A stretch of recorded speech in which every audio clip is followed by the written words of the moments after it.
지금 일본 사회에 퍼지는 이상현상. 평범하게 살고 싶다. 일본 중산층이 사라지는 진짜 이유. 월급은 들어오는데 왜 통장은 비어가는 걸까요? 직장도 있고 집도 있고 매달 급여도 꼬박꼬박 들어옵니다. 그런데 지금 일본의 수많은 직장인들이 스스로를 가난하다고 느끼기 시작했습니다.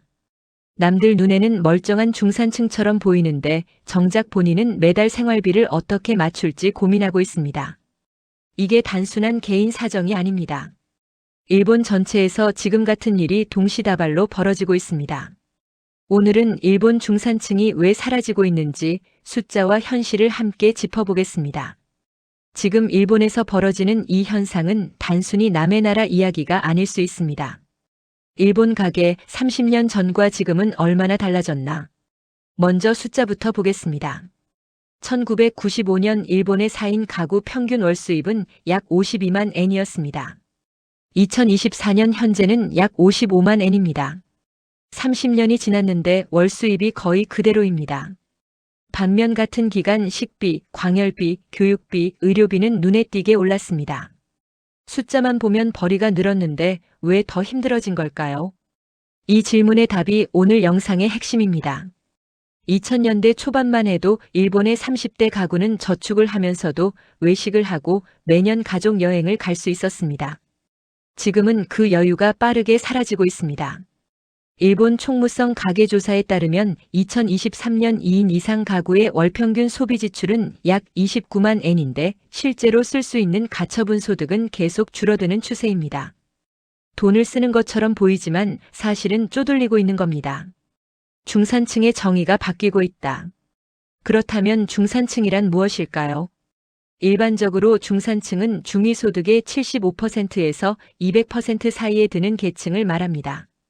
일본 기준으로 4인 가구라면 연소득 약 400만 엔에서 1000만 엔 사이에 해당합니다. 겉으로는 꽤 넓은 범위처럼 보입니다. 그런데 문제는 이 범위 안에 있어도 스스로를 중산층이라고 느끼지 못하는 사람이 급격히 늘고 있다는 겁니다. 일본 내각부가 실시한 국민생활에 관한 여론조사에서 2000년대 초반까지는 응답자의 90% 가까이가 스스로를 중류층이라고 답했습니다. 그런데 최근 조사에서는 그 비율이 눈에 띄게 낮아졌고 하류층이라고 답하는 비율이 조금씩 늘고 있습니다. 소득은 중산층인데 체감은 하류층입니다. 이걸 일본에서는 체감 빈곤이라고 부르기 시작했습니다. 숫자로는 중간인데 삶의 질은 바닥을 향하고 있는 현상입니다.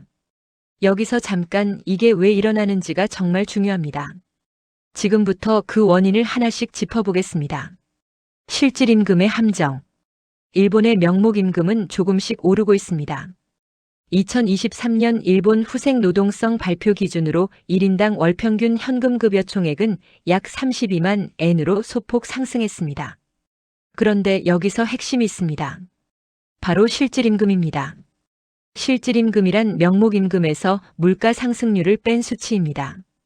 월급이 1% 올라도 물가가 3% 오르면 실제로는 2%가 줄어든 겁니다.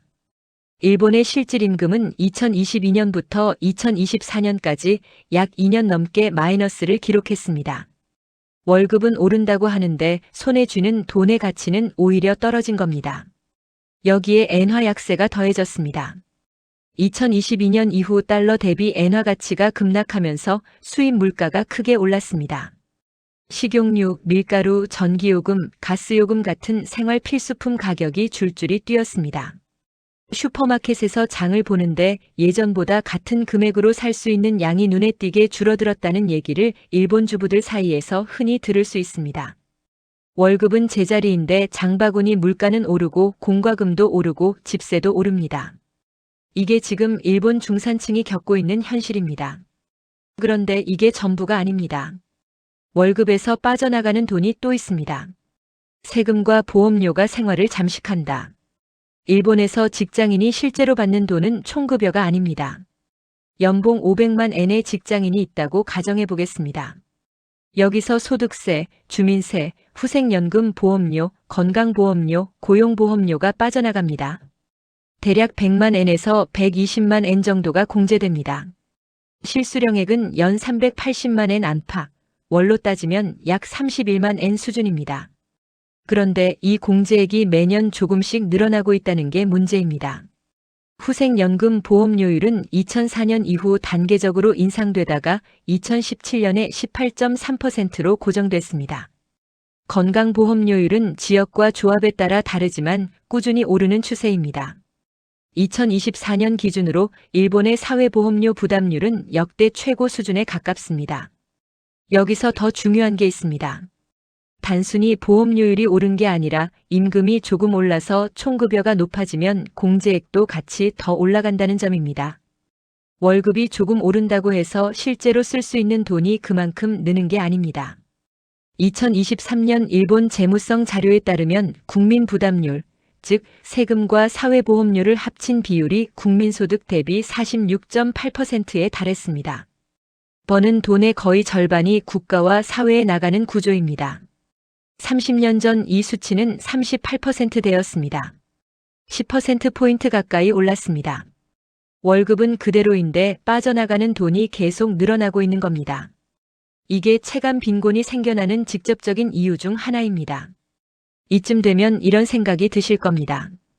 지금 힘들더라도 나중에 연금이라도 받을 수 있으면 되지 않나? 하지만 그 기대마저 흔들리고 있습니다. 노후 불안, 저축도 믿을 수 없다. 2019년 일본 금융청이 발표한 보고서 하나가 일본 사회를 뒤집어 놓았습니다.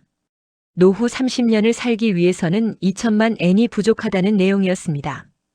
연금만으로는 노후 생활이 불가능하다는 것을 정부 기관이 공식적으로 인정한 셈이었습니다.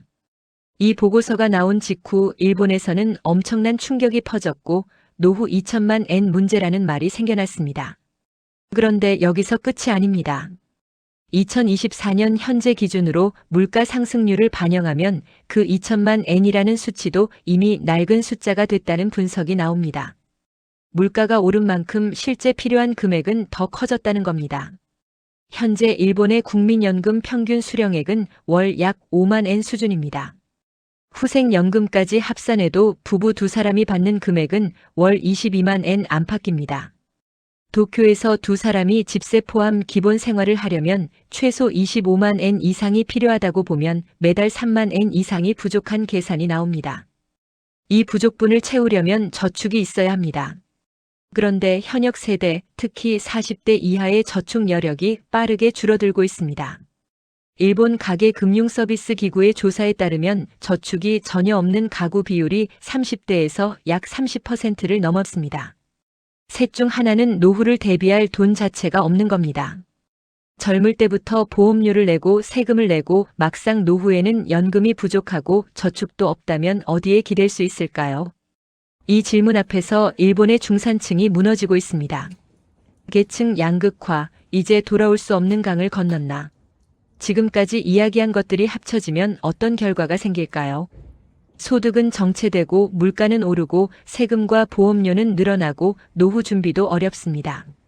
이 구조 안에서 그나마 여유가 있는 사람들은 금융자산을 불리거나 부동산 투자를 통해 자산을 키울 수 있습니다. 반면 한 달 벌어 한 달 쓰는 가구는 그 여유 자체가 없습니다. 일본 국세청 자료를 보면 연소득 200만 엔 이하의 저소득 근로자 수가 2000년대 이후 꾸준히 늘었습니다. 2022년 기준으로 전체 급여 소득자의 약 22%가 연소득 200만 엔 이하입니다. 5명 중 1명꼴입니다. 반면 같은 기간 금융자산 1억 엔 이상을 보유한 중부유층과 부유층의 수는 꾸준히 늘었습니다. 일본 노무라 종합연구소 조사에 따르면 2021년 기준 이 계층은 전체 가구의 약 13%에 달합니다. 부유층 비율은 늘어나고 저소득층 비율도 늘어났다면 가운데 있던 중산층은 어디로 갔을까요? 양쪽으로 쪼개진 겁니다. 중간이 사라지는 현상, 이게 바로 계층 양극화입니다. 그리고 이 양극화는 세습되는 경향이 강해지고 있습니다. 부유층 가정의 자녀는 교육에 투자할 수 있고 저소득층 가정의 자녀는 그 기회를 갖기 어렵습니다. 일본에서는 이걸 교육의 격차에서 기회의 격차로 넘어가는 단계라고 표현합니다. 노력만으로는 계층을 바꾸기 어려운 구조가 굳어지고 있다는 뜻입니다. 지금 일본에서 벌어지고 있는 이 현상을 한 문장으로 정리하면 이렇습니다. 평범하게 살고 싶었을 뿐인데 그 평범함의 값이 너무 비싸졌다. 30년 전 일본의 중산층은 꽤 안정적인 삶을 살았습니다. 집 한 채, 자동차 한 대, 아이 교육, 가족 여행. 그게 가능했습니다. 지금 그 같은 삶을 유지하려면 예전보다 훨씬 많은 노력이 필요하고 그 노력을 쏟아도 불가능한 경우가 생기고 있습니다. 이 이야기를 한국에 사는 우리가 주목해야 하는 이유가 있습니다. 실질임금 정체, 사회보험료 증가, 노후 불안, 계층 양극화. 일본이 먼저 겪고 있는 이 문제들이 우리에게도 낯설지 않기 때문입니다. 일본의 중산층 붕괴는 어느 날 갑자기 일어난 사건이 아닙니다. 오랜 시간에 걸쳐 조금씩 눈치채지 못하는 사이에 진행된 변화입니다. 그래서 더 무섭습니다.